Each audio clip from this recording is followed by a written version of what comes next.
il y a beaucoup de violences faites aux femmes,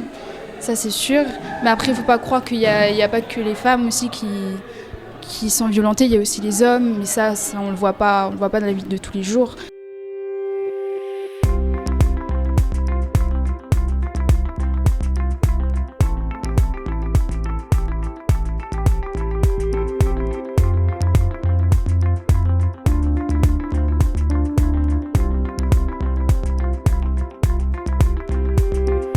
On a commencé par un peu un débriefing, on s'est essayé de se rappeler les différents types de violences, donc physique, verbale, sexuelle, psychologique, financière et administrative. Puis on s'est concentré sur ce débat de ça vient d'où la violence finalement, est-ce que c'est quelque chose qui est définitif, voilà, on est violent. Et c'est un état de fait, ou est-ce que c'est quelque chose qui peut se travailler? Est-ce qu'on peut tous à un moment être auteur ou autrice de violence? Donc on a eu ce débat-là, puis on a enchaîné sur les mécanismes de la violence, donc l'isolement, la dévalorisation, et quand on l'a analysé, ce cycle, c'est plus facile d'en sortir, se dire ok, c'est à ce moment-là que je peux intervenir et que je peux essayer de sortir de la violence.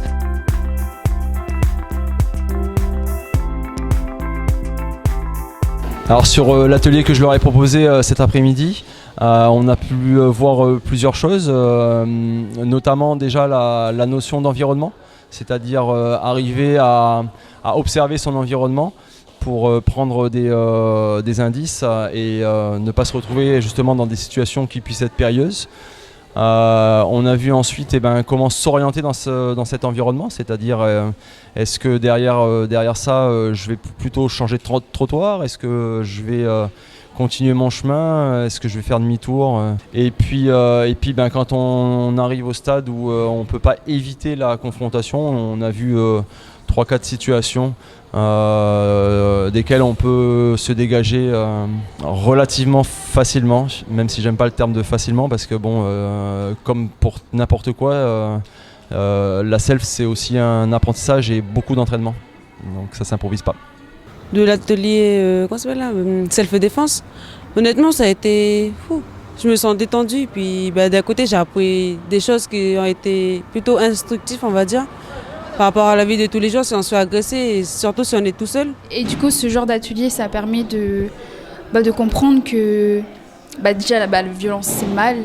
et qu'il faut régler ce problème ici en Nouvelle-Calédonie, parce qu'on apprend à nos générations à devenir plus violentes alors qu'on devrait s'entraider entre nous et pas s'entretuer. Je dirais juste qu'il faut rendre, si on veut lutter contre la violence, il faut la rendre visible et il faut